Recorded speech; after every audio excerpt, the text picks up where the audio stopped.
Hey everybody, happy Sunday. Welcome back to Fangirlz Assemble. Ignore whatever creatures are behind me and whatever they're doing. We have a special guest today. It's Jessica. Woo! Yay! Yay! Welcome, Happy to be here. We're happy to have you here. I feel like a weird NPR host. Yes, well, we're happy to have you here, Jessica. This is really great. God, no, I couldn't talk like that.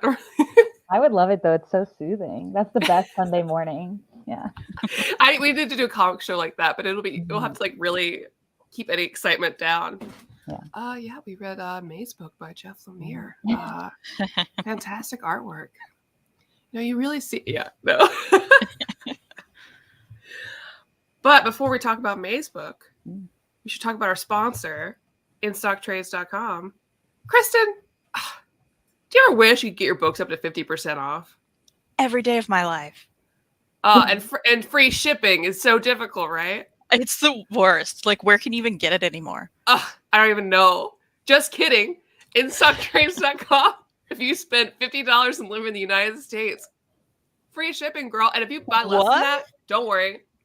Flat rate, $4. Wow. And you're getting books up to 50% off anyways. Gotta do it. And sometimes they have really great damage sales that I miss until later because I was going to buy this there for $8 damaged, and then I missed. I went back to look and it was gone because they're so good. They're so good. Love that. But, it's also where I got my copy of Mazebook. Which looks really cool. Same. Mine's on my computer. I had to read it on Comixology. Also, screw those people for laying off an entire team.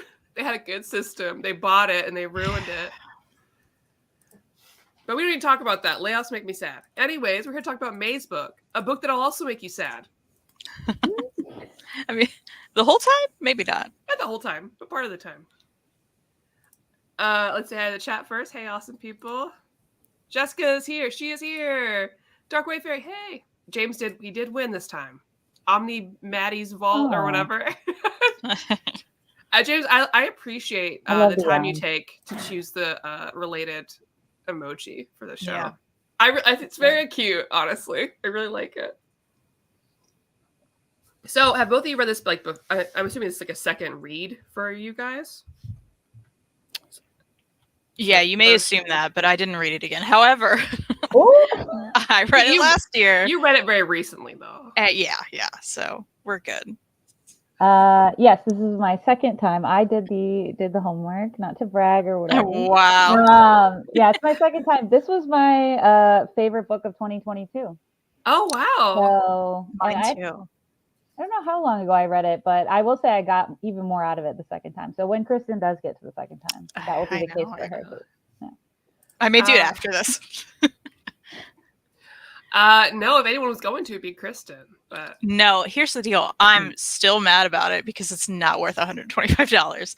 I was like, absolutely not. Look, I love this book so much. Yes, the limited edition is beautiful. $125? No, thank you. No, not gonna happen. That's a hard sell for a 5-issue series. Mm-mm.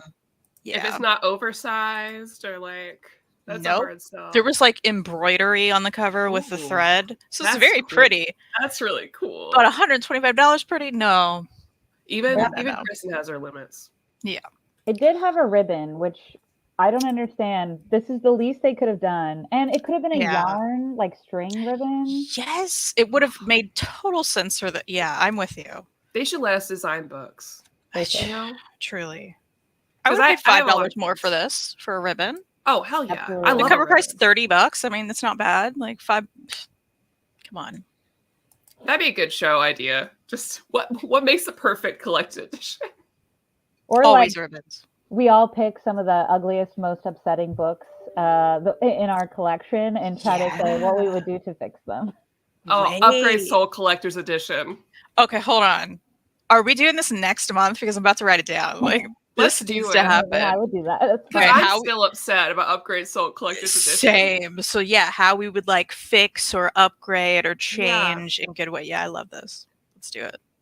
What is it about? Is it the cover you don't like? I'm trying to remember what it looks like. Yeah, it is. It's bad. It's really just the same cover, but they made it small. smaller. And it's like, this was the worst design. And I mean, I think own it. hurts. I bought it, but like, well, yeah, same. I have it, of course. I'll do anything for him. But yeah, especially when Bottom Feeders was like a perfect. Oh, like it's so cool. Like it's okay. We'll talk about it next month. I'm like, I know that's near me. Yeah, it's just it's a nice little size. I'm gonna be so busy during Chinese New Year. Jessica, I will send you our schedule. So if you want to go to any of those things, you can. Oh, sure, I'm gonna be so busy during Chinese New Year. You know me. If I don't have to read something for a show, I'm happy. Because it's just hard as a mood reader, right? It's just hard sometimes. That's all. You mean you weren't in the mood to read this book, this cheery book? I really was in the mood, but I went to the symphony last night and I got home really late. She went to the symphony. And then I tried to get up early and it didn't work. So we got a fancy bitch in here. Yeah, you know me. She's gonna I brought my monocle with her pinky out. Yes. I was trying to do that. I couldn't do it with this hand. I know. It's like, how do I? My little sloth. My cup of water. All right, so fridge water. Mazebook. Kristan. Yeah. Would you like to give a little like description of what it is before we get into it? Sure. I think the best way that I've been putting it, I'm like looking at the back, I'm like, what are they? It is about this man on the cover here, and he is grieving the loss of his daughter, who's right here as well. And one night he gets a phone call from someone who claims to be his daughter, and from then on he kind of spirals into what's going on, what is reality, what isn't. She loved puzzles and mazes and things like that, which you will see throughout this whole thing. She wore this red sweater, so there's like a sweater thread. I mean, it is the panel work and everything. The way he does color is my favorite aspects of the story, I think. You know, beyond his great characters and the dialogue. Not that I'm reviewing it right now, but the way, it was just the way it was told. Every part of it is really just like, this is such a cool way to tell a story in this medium that is so uniquely Lemire, and that's why it was my favorite read last year. That's good spin. Let's go. Mic drop. That's it. It's over. Okay. Bye. Guys. Yeah, I really enjoy it. Of course, I knew I would. I love Lemire. And honestly, I love Lemire even more when it's Lemire's art. And Omar will disagree with me until we're both dead. But I love his art. Like, and Jessica, apparently. Well, I feel like there's something about it, like the messiness and the rawness of it that I feel like shows emotion really well. It makes me feel for him. And I don't think his art works for every type of Lemire story. I think he knows that as well. Like, he couldn't do Animal Man, right? Like, that wouldn't make sense. But for this, though, like, you have this... If you give Lemire a haggard old man to draw and have a story about, perfect, right? And this was perfect because I feel like I am just depressed as this man this whole time. And I loved so much of it, like, especially going back and forth and not really sure what's real and what's not. Because just when you're sure that whatever's in here is not a real thing, he pulls out something real from it. So you're also doubting the whole time if, like, his experience, where exactly it is. Which I think kind of adds to, like, you kind of going through this maze, through this descent, this kind of spiral with him. Because he hyperfixates on the mazes that his daughter loved, because she mentions that I'm in the center, and he's like, oh, my daughter loved mazes, so it's got to be something like that. And he starts like fixating on it. He finds this book that was hers that had the maze that wasn't done. He haphazardly just puts it on a map and says it's going to work. I was like, you're losing it because it does not fit here. But I really enjoyed the journey because I didn't know where it was going. And I really liked, I don't know if we're going to like spoil how it ends, but we don't have to do that. I really felt good about the way it wrapped up. And it felt like a really good journey into grief and getting stuck in memories and avoiding your own life. And I think telling it in the way of a maze while also using like the old maze story worked really well.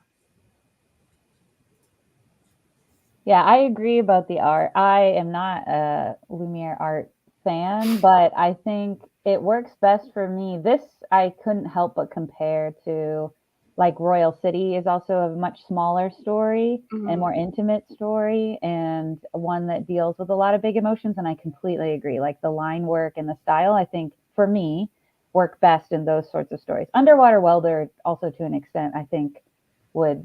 And that one also playing with what's reality and what's not. Another thing that normally doesn't work for me, but weirdly in all the stories I just mentioned, and especially this one, is sometimes when I open books and it's all like the internal thoughts and not dialogue, that sort of thing. I'm like, I don't love that. It's same with prose. I don't like prose that's just like paragraphs upon paragraphs upon paragraphs of description or inner thoughts or whatever.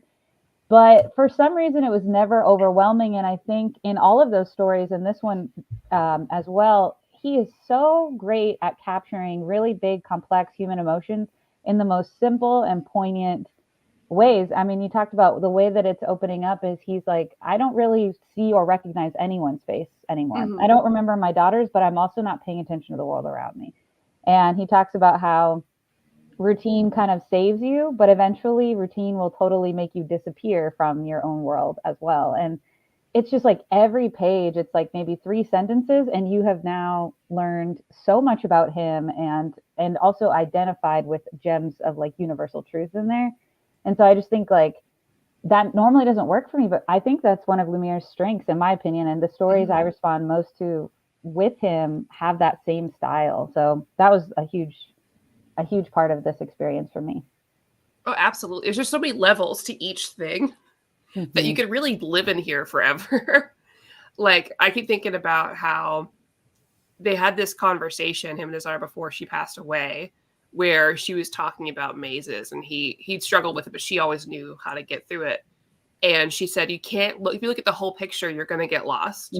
If you just look at what's ahead of you, you're going to get there. You need to pay attention to what's right in front of you. And that really works for the whole thing, because the whole time he's getting overwhelmed by the big picture of things, the big pictures of life.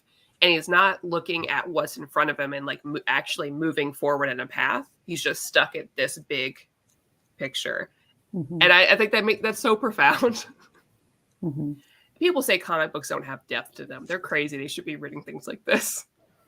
Yeah, really, it's so true if you're like regular life and grief. Like in my personal life, we talked about it. Like I'm burnout. I think a lot of people are burnout at our ages and like our career and whatever. And I'm like, this is like this exactly. I get stuck in big pictures of just like, what's the next step? What's in front of me? Yeah, there's like so many layers. One thing I didn't even connect until this second time. And it's like, there's just so much there that you have to grasp kind of what you're seeing. But one thing I didn't realize is, and without spoiling, a significant character in a very small cast of characters in this book is his next door neighbor. And one of the really interesting things about Will, the main character, is he helps build or inspect condos. So as new big condominiums and like big new buildings come into, I think it's based on Toronto, if I remember from the notes in the back. Is that where Lemire lives? I think that probably. He goes and inspects them. So he's all a part of a changing landscape, a changing city, never really looking back. What's really interesting is his neighbor, who he connects with at different points throughout the book. Her job is she's like an architectural preservationist. So she like works for the Historical Society. So her whole perspective is like preserving memories and like moving forward. And that's the thing in some ways he's trying to chase and run away from. And so it's so interesting that they are like total opposites in this way, and in a way maybe he needs to be sitting with himself and thinking more about. So there's just so many little things like that are not explicitly drawn out, but upon rereading I was like, oh yeah, I never thought about this layer as well. And I can only imagine in the third reading same what would happen. I think this is a book you should definitely like. I have movies like this too where I'll rewatch them at different times in my life and it means something different. And I feel like this is one of those books that is worth, reading once a year to kind of like almost gauge like how you connect with it based on where you're at and how that's going to change it. And again, nobody would think, regular people out there would not think that about a 5-issue comic book. Yeah, I did want to highlight some of the panel work that I mentioned. Let me Like highlight you. here's some maze work and the red thread throughout it. There were several pages of this. I should have like tabbed some of it, so sorry about Well, that. you should definitely but- show the end of the book too when we have a chance to show how he laid it all out when he was doing it, because that's really cool. Oh yeah. And they're just like just something like this. Like these pages are really striking, and you may look at it, and if you aren't invested in the story or have read it, you may be like, okay, well, I'm just going to flip past those real quick. But I think the art and the way it's done, and the story throughout makes you really stop and like sit with those pages longer than you may with other. I'm trying to find that one where. Oh my gosh. I know. I'm sorry. No, you take your time. While you're doing that, I think it is cool. And I don't know if he did this on purpose. It probably not. Probably just because red really lays well on a color that's devoid, or like a comic that's devoid of color, or like strong colors. But anytime I see like a red string, it always reminds me like a red string of fate, which is really popular in like East Asian like stories, like either like historical or pop culture, anything new. So if you see a red string there, that's always what it means. Like it's tying us together. And so without him meaning to, I think that also is really fitting. Yeah, and even the color work, throughout like the beginning, you got this like sepia tone. And anytime the red is there, it's very striking. Yeah. And anything with her, and this is when, he couldn't remember her face. It's just... Which I love. I almost feel like if you focus too much on the memory itself and like live in it, that it gets blurred. It's not as... Like over time, that just happens, right? Yeah. Yeah, this is the one. I don't know, Kristan, if this is the one you were trying to. This was the one that always stood out the most to me. Yeah, that was one of them. Yeah. So he's got the memory over here, and then you can kind of see he's picking up the red thread, like trying to follow the thread of the memory, which is pretty. I also think this, this really stood out to me every single time, because so many depictions in media, when someone's at the end of their life, they have their loved ones holding their hand is older, obviously it's bigger, you hold your baby's hand, and then in theory that baby is going to hold your hand, in theory.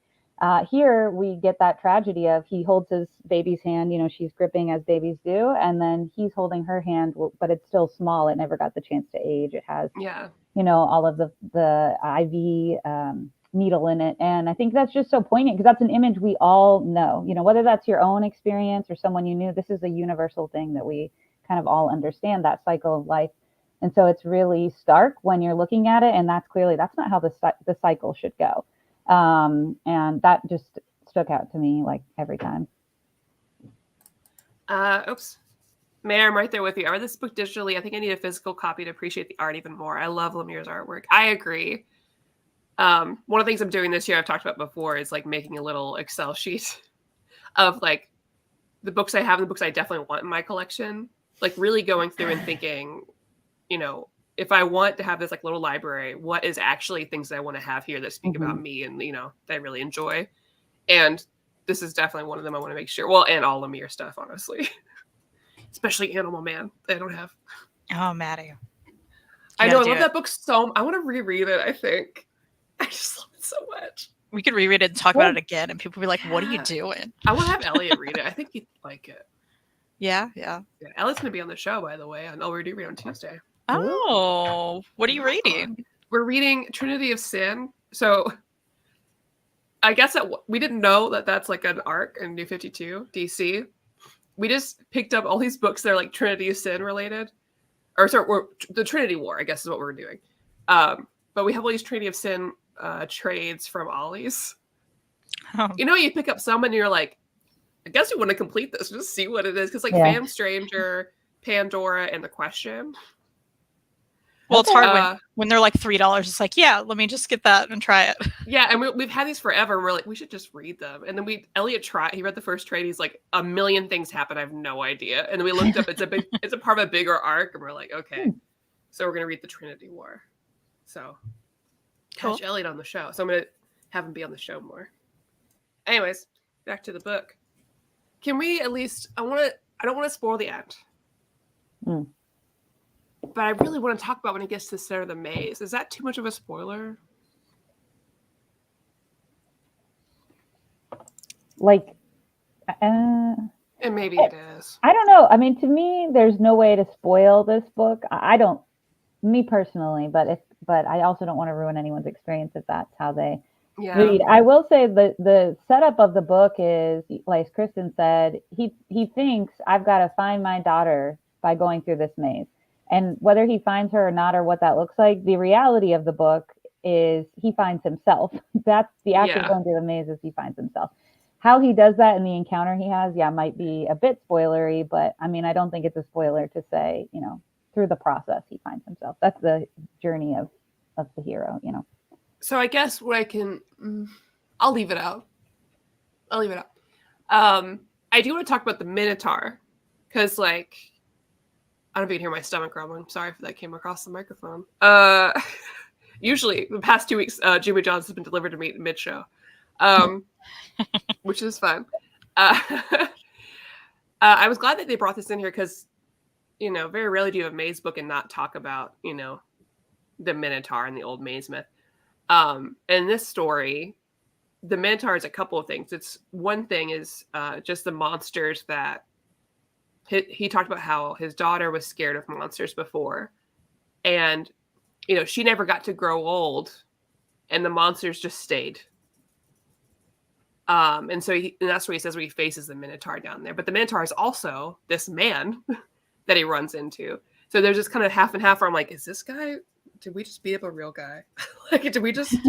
Oh, I know the panel you're talking about. I was so confused the first time I saw it. I was like, what just happened? Because then he just walks away.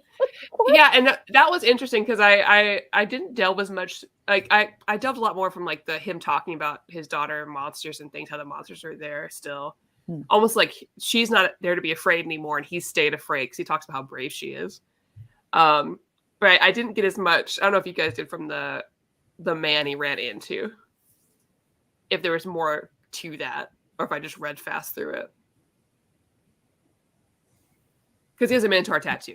He tears one people home. Yeah, I feel like I would have to read it again to really. I gotta look at him again. I'm like, you can't just be there just cause. Well, at the beginning, so it's also the same man. I don't know how much is spoilery about the Minotaur stuff, so that's why I was like kind of.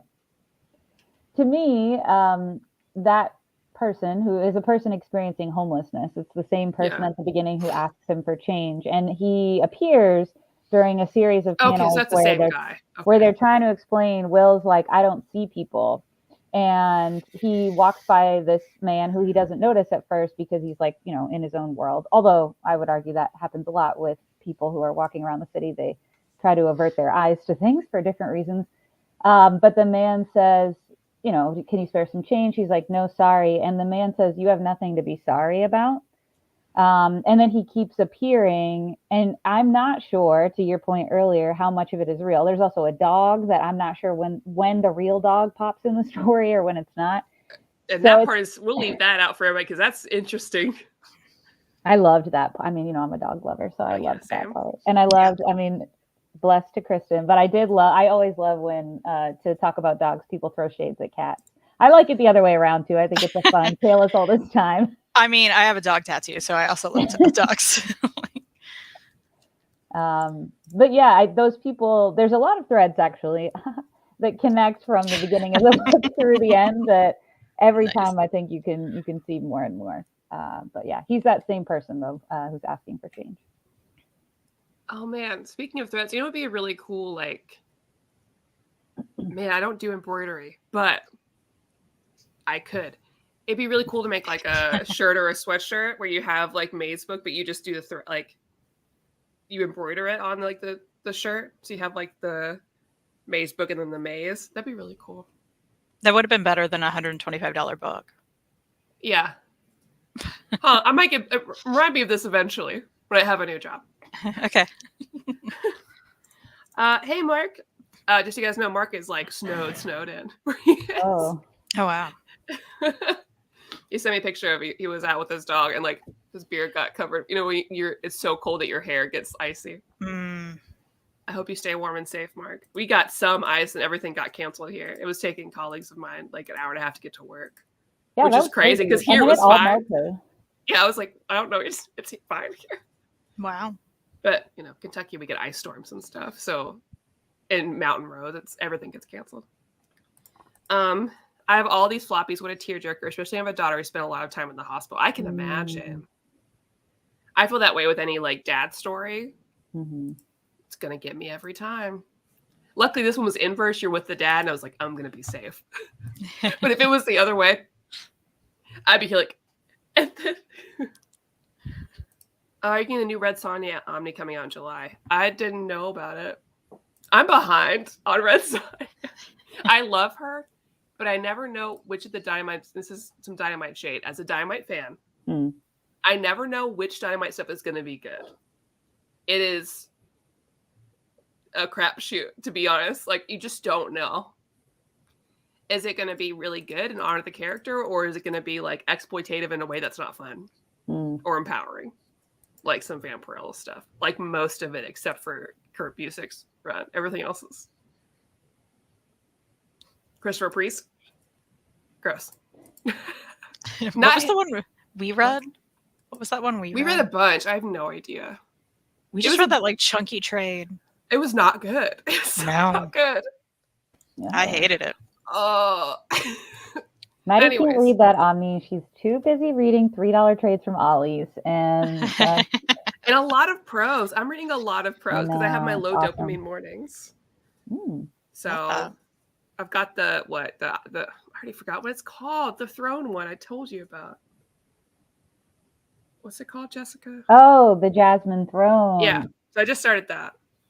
Yeah. And then probably this week I'll read the book that got all the shade about the reverse racism that I accidentally picked up already. Oh yeah, the fantasy one. Yeah. I already bought it, so I'm gonna read it. I hope the gargoyle stuff is good. Are we getting a new gargoyles thing? Yeah, I'm looking forward to that. It's an OHC collecting the original Marvel stuff. Oh, well then yeah. Hell yeah. I love that old art. He also made a deal with Titan to include some Conan material too. Neat. Speaking of Titans, new Titans book, everybody. Very exciting. The Titans team back together. They don't put my boy in it. Fine. Everybody else, they always and they have them together. And in the back, you see pictures of when they were a team, right? And they're like, "Oh, we were a team. We're Teen Titans." My boy is never there. He was a part of the team. Anyways, back to Mazebook. Well, like in Mazebook, DC forgets that he never existed. There you go. There's your tie back in. Nice. He's going to be in the Green Arrow series that's coming out, which I have on pull list. So yeah, I'm really looking forward to that. Yeah. I do think this is, you mentioned having it physically on your shelf. I will say this is truly, I was really thinking about, as I was reading it, some people I would gift this to, and a lot of them aren't even comics people, because I also think like, if you have people in your life that have experienced something like this, or even the reverse, I really think, who've dealt with grief in any way of the loss of a loved one, sometimes when you're in that, you cannot focus on a book about how to get out of grief. Like, it's just too much. Like prose, especially. It's just, it bogs you down. This is so nice in how simple it was. I really think it would be like a book that transcends the medium in that sense. This is a real dark contrast, but a lot of people who don't read prose have read Mouse in school, because again, it's telling a story in a way that I do think transcends the medium that it's in and is worth like, being exposed to it. It's worth consuming for what it is, which is art. And I really think this is too. It's art about grief and working your way through grief and the loss of a loved one. So as I was reading it, I was like, maybe I should pick up an extra copy to just have in case this is a book that feels like someone could really benefit from. Oh, absolutely. We've talked about that a lot before, Kristan and I, that like, there's a lot of really hard subjects out there. And a lot of times reading it as a comic book or manga or whatever, it's a lot more palatable and it's easier to work through because it's not like you're direct. If I'm just reading about grief, I'm in it with me. But if I'm reading through someone else's story, it's a way for me to work through it in a way that's not so visceral, especially like Mouse. It's a way to talk about such a difficult subject, but having it be anthropomorphized characters really helps, because it helps me to work through it together with people. And I think there's a lot of stories like that. Like when I think about burnout, I always think about Kiki's Delivery Service, which is a nice, I don't know if both of you watched it, you should. it's a great story because at one point she's doing the same thing over and over again. She's working really hard, but she loses her magic and she doesn't know how to get it back. And she has to learn to rest and be kind to herself and not strive for perfection. And it's only then when she's able to get it back. And I think about that a lot.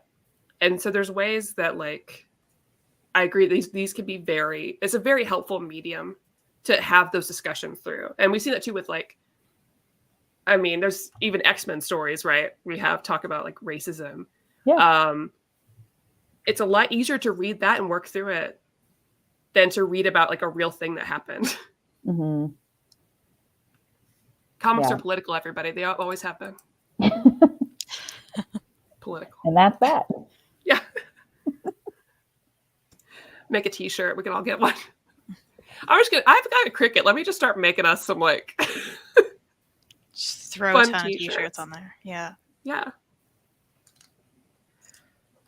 So Kristan, how do you feel this compares to your other Jeff Lemire favorites? Or do you feel comfortable even, like, comparing and contrasting? No, I can compare. This absolutely, I think this is in my top 5 now. Yeah. For sure. I would have to sit with that and, like, figure it out. But I mean, I think he just keeps getting better and better. Yeah. You know, you look at something like Underwater Welder, which I think I still love and I've revisited a few times, and that's one of his earlier works, but there's still, I feel like every story since he just puts something else out there that makes me think, oh, this is even better, you know? So this would absolutely be in my top 5. Yeah. It's been a good month of, like, last week was also kind of deep. This week is deep. I wish this was out, like, I think about Jessica saying, like, to give to friends. I think it's good to keep this one around because I wish I could have given this book, you know, however many years ago, because my dad went through this same thing and also hyperfixated on memories in a way that probably wasn't very helpful to him. I think something like this would have been really helpful to kind of work through. Yeah, 10 out of 10. Yeah. Anything else you want to say? Kristan, can you pull up the back, or one of you pull up the back of the book where he has this part where he has everything laid out? I do want to show that before we transition to just chatting. Because I thought it was really cool to see how he has it on his floor. So he has, like, the maze. Yeah. I think this is what you're talking about, yeah? Yeah. I thought that was cool to see his process with that, because he is actually connecting it through the pages and keeping that in mind. I thought that was neat. Which is, yeah, it's super cool to think about, like, how much extra work that probably was for someone to, like, have to figure out and make it so it would actually connect. Because if you're going to do a book about a maze, someone's going to check to make sure it actually worked. People are, like, buying copies to cut out and, like, wait, does this actually... Not that $125 copy, though. It's true. Those people keep that in a locked glass case. The extras at the back, there's not very many pages. There's maybe, like, 4 or 5. I'm not even a big, like, it's not really VAM. I guess it's not value-added media. What is it? What would you call this part of the back? The, like, process and story. Sometimes there's, like, character sketches, whatever that term is called. I'm not even usually, like, super into that stuff, but he writes quite a bit. There's a whole probably 2 or 3 pages worth of prose about his process. Like, a lot. And it's very interesting.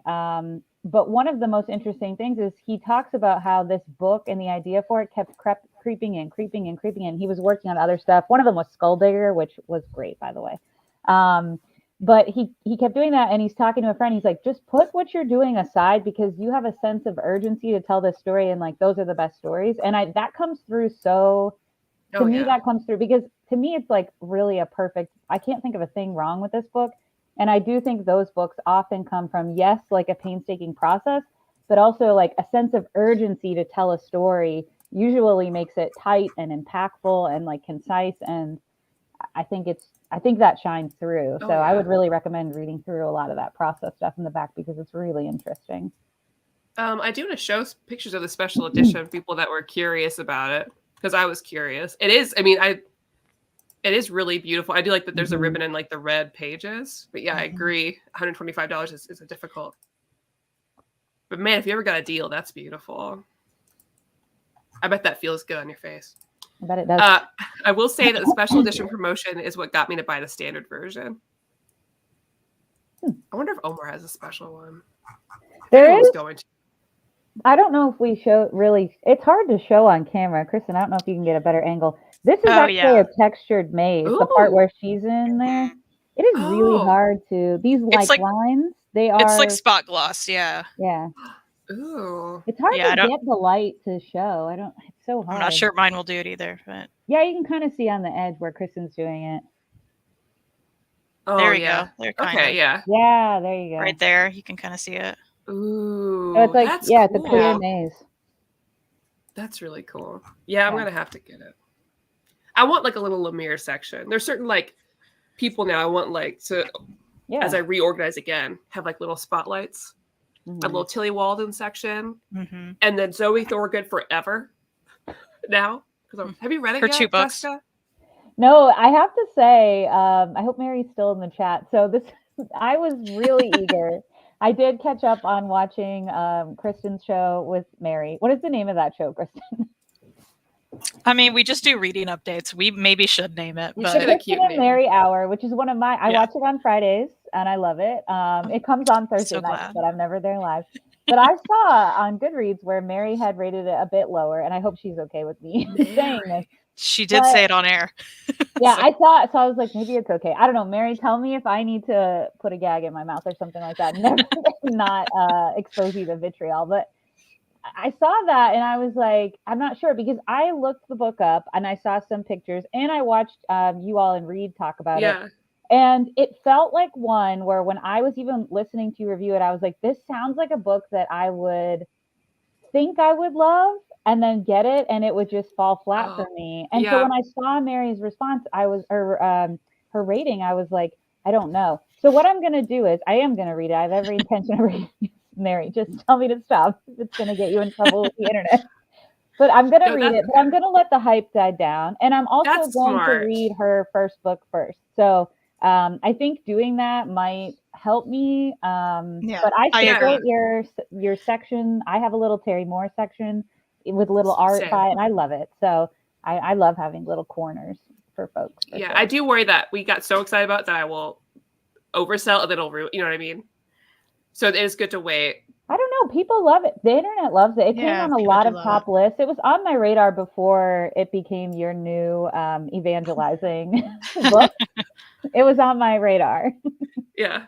But then when you all were and I think you guys did a great job when you were talking with Reed about what is so unique about it. And so like, I guess both genre and medium bending. So I am really excited for that aspect of it when I get there. And I don't think you can overhype that part of it for sure. If you do decide to order The Blindness of Billy Scott, or The Impending Blindness, right? Let me know if you're going to order a physical so we can just do it together so that we can both deal with Avery Hill's shipping.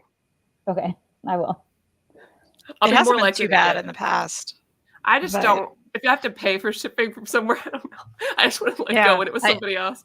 I get it. I actually have a dedicated Jeff Lemire shelf. Ooh. So if anyone's really surprised by that. I'm not surprised. I have a Slinky Dog, like bookends. Yeah. Oh, I love that. Slinky's on both sides of him. Yeah. That's cute. That's really cute. Nice. Well, we have time to just chat. Anything, I guess we can share with the chat here, Jessica, that you are now attempting to read manga for the first time. It's a great word. So that's pretty exciting. You've read 2 so far, and I commend you on not rating them yet to learn more about the genre first. Thank you. I'm very excited for you. So maybe we'll have some recommendations from the chat of what they think would be good first time manga. Yeah, I was, it's not something I've been opposed to. I think I feel like I've talked about it a bit, but I can't remember if it was on video or just with people on the side. But I really struggle. My brain just really struggles with the panel order. So that's why it's never been something that's like I've tried and then I get frustrated. And I just I want reading to be a joyful experience. And so I don't like the frustration of that. But there's just so many, and a lot of even the like booktubers that I follow who review a lot of prose are reading big epics like Vinland Saga and other things. And the way they talk about it, I'm like, okay, let me try again. So I have, and I've read two. My goal is to start at least 5 different either series, or one that I read was a standalone, just to try different. So the 2 I read were kind of slice of life, I would describe them Yeah. as. And yeah, I think for me, what I'm discovering is I did get used to the panel layout. So it's possible if that's something that you're struggling with. But I was sharing that I struggle a bit with the dialogue, and I can't tell if it's the translation or if it's just the style of the medium itself. Yeah. So that's a bit, it makes it hard. And so sometimes you got to like immerse yourself in the thing to know the rhythms of it before you can kind of go back and see, okay, where would this actually rate? So I haven't rated them, but I haven't stopped. Like one of the series that I started at, what is it? Donuts Under the Crescent. Yeah. Donuts Under the Crescent Moon. Yeah. Yeah, I intend to read, I requested volumes 2 and 3 from the library. So I will continue on. So that's a good sign, I think, right? Yeah, and I'm gonna lend you some too, because just so you have like a wide range of genre type too. Because I definitely think it's probably part of it is probably the dialogue and getting used to it, because it's very different if you're not like used to sort of like manga tropes how people talk in them. Yeah, it can be difficult. I definitely absolutely My Brother's Husband. 100%. Yeah. Okay. So good. But I think I'll lend you Monster, the first volume, so you don't no pressure. But it's a 2-in-1. And so you have some fantasy in there, Witch Hat Atelier, because it's beautiful. Okay. But it's like I guess you could say it's kind of a cozy fantasy a little bit. That. Yeah, I like that. So I definitely, because I was just thinking recently, I've been putting in my head kind of like a cozy read thing I'm trying to put together, make a video, and Witch Hat Atelier is in there. So that'd be good. Cozy reads are great for this time of year. Cozy fantasy is like literally perfect for this time. And I'll take any recommendations for any of those, because I just finished Can't Spell Treason Without Tea. Yeah, and I really like that too. It didn't change any. It wasn't like kind of like Legends of Lattes is nice. It's not like you read it, you're like, oh, this is the end of it. Of everything. This is perfect. But it's just nice. It's like you're just nice. Did you see, Maddie? I sent you the artwork. They revealed and so their pet in the next book is part pug. It's a fantasy creature, but it's part pug. And I was like, wow, did they do this for Maddie? Did they do maybe. This girl rated it 5 stars and she loves herself a pug. I do. I'm really excited. And I recommend it to everybody, especially Kristan, because they're already the couple of Can't Spell Treason Without Tea, which was directly inspired by Legends and Lattes, because she says it in the book. The couple's already together at the beginning. And that's kind of nice. Love that. I liked it better than Legends and Lattes myself, personally. Yeah. I did. I love both and I of think them. it was because they were established couple at the beginning, was kind of nice to settle into. They're so cute. Yeah. What other Lemire stuff would you guys recommend? I've read Sweet Tooth, Underwater Welder, and Essex County. Royal City. If you haven't read, well, it sounds like you haven't read Mazebook. We all highly recommend that. Those are 2 big Animal ones. Man. Read Animal Man. I don't even consider that a Lemire story, though. Yeah. I know. Yeah. For an actual Lemire thing. Yeah. No. But so good. Yeah. Royal City is my okay. So Black Hammer, obviously. Yeah. But I'm trying to think like where I would rank Black Hammer, and now it's got so much other stuff in the universe. It'd be hard to narrow down like a way to rate it or like rank it, because I think Mazebook and Royal City are definitely my top 2, and probably Underwater Welder is 3. But I'm not really sure where Black Hammer would go, just because it's so different. But let me just tell y'all, that Skulldigger volume was great. I can't recommend it enough. Maddie, I told her, listen, it's a found father, and he's not meant to be a father. And that's all she needs to know. That is all she needs to know. That's an easy sell for me, for anything. Yeah, I need to pop open that library edition that has it in there. What's the library edition that Skulldigger's in? What's the other? Because I just bought the trade. I didn't get the library for that. Hold on, I'll go grab it. Okay.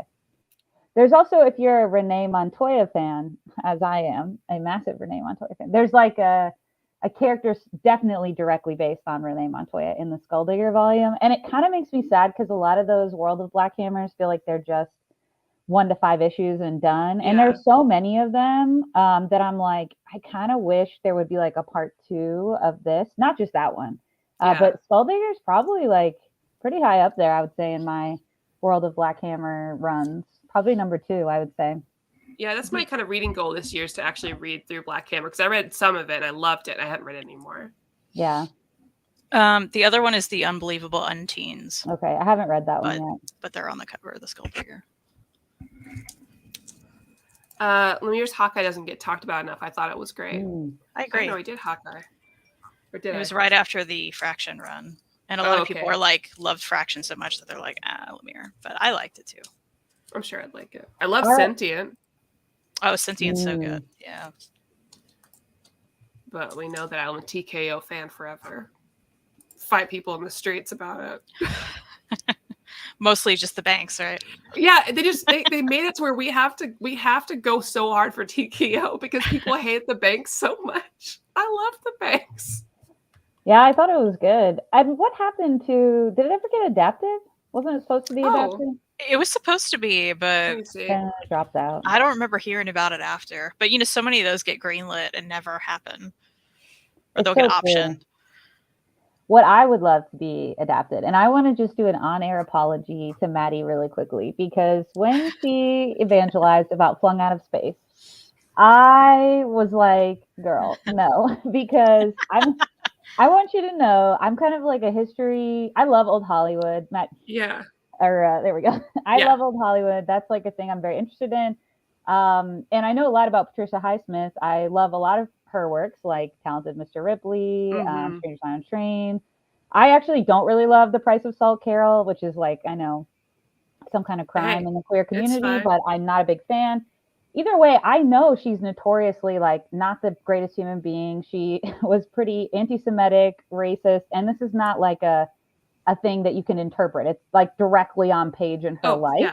Yeah. She also, while very clearly was probably a lesbian, but definitely a queer woman, really homophobic, wrote a lot of really homophobic stuff and was very self-hating. Of course, that was very influenced by the society she's in. And I have a lot of sympathy for that aspect of her life and always have.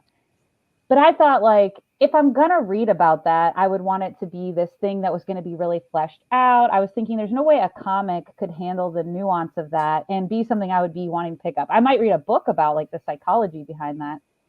But Maddie just like kept talking about it. And I just saw a couple panels of, I'm going to get it from the library. I'm just going to see. And it's been my favorite read of 2023. And I've read quite a bit actually this month.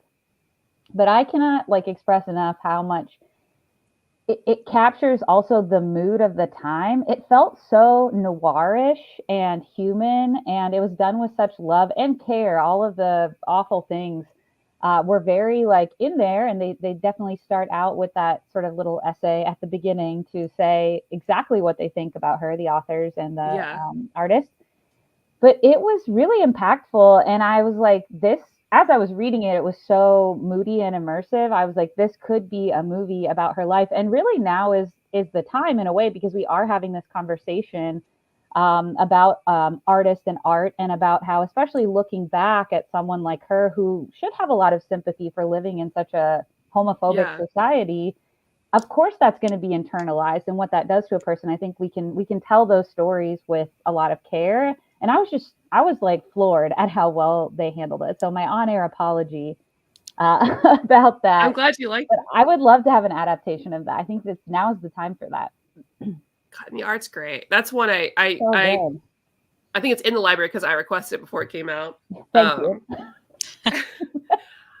But that's one I want to own too. I bought it love immediately. the artwork. But yeah, it's good. Yeah. Same people who did Cosmo Nights. I also will say I had no idea she wrote comics. So part of the reason it was done as a graphic novel, or these folks were even interested, is she wrote comics to make money under a pen name. And you actually see some, without spoiling anything, even though it's her real life, you see some big comic book legends, big comic book legends appear, and they really did intersect, not in the exact order, of course, when you're telling a story, but that was something I had no idea. I've read a bunch about her, but I had no clue. But it was so interesting because there's also this meta conversation in there about it's the medium she was ashamed of writing in, not even really the stories she was writing for comics. She was like, comics are, this is how I pay the bills. This is not real art. And it's so interesting. There's so much going on in that book for sure. Yeah, definitely recommend. You have to read this year, Kristan. I have to. Yeah. Yes. Put it on the list. We can do a show about it. Wonderful. We need to make sure we have big contenders for our end of the year bracket. Right. This is important. Even though Maddie's rigged it, and we know what the end book for her will definitely. You never know what could happen. Okay, you never know. I said it would definitely be in my top 10. I don't know that it's my number 1, but it's definitely going to be my top 10. Well, in real brackets, I don't know anything about a bracket, let's be honest, which is really hilarious given the state we live in. But I think, don't they like rank the seeds or whatever so that they're like in the mix with weaker books? So it feels like this Journey to the Center of the Earth, is like your number one seed. It's only at the center. Maddie goes, very confident. Absolutely. Yes, my favorite book. Yes. I think that is a book, but not that book. Yeah, it is a book. Well, the way I saw, because I have this podcast I listen to called The Besties. They talk about video games as they're coming out. At the end of the day, with bracket. And the way they did, I thought was really good because basically they did their best to choose like the top ones, and they had some audience vote too. They would try to put them together by like a similar thing, so that way you at the beginning you're comparing two similar books to decide which will go on, and then they talk about it a lot, like what the pros and cons were, like how they kind of decide. And I really liked that. So like we could do something similar. So like we have 2 Junji Ito books coming out. Chances are those would be in a bracket together. Or unless it's like one's definitely better, we choose it, like compare it to another like horror book or something. Like, I don't know, Nice House on the Lake Volume 2 or something. And then kind of go that way. So we would probably compare this to if we had another either similar like mixed media or not this, but Lolita, the Center of the Earth. Or compared to another like like a memoir kind of thing, and go that way. Yeah, I mean, it could be against Flung Out of Space. In a sense, it's not a memoir, but it's a biography. Yeah, it would work. You should also read Messy Roots. I do read that. And put that in your memoir bracket. That was so good. It was such a surprise. I've been wondering that for a while. Yeah, I've looked at it as well, but I haven't read it. Well, Maddie, our library has it. It's not thanks to me. Some other patron in our city requested it, but I'm very grateful. I just picked it up and I liked it so much. I read it in the parking lot. Got so immersed. That's awesome.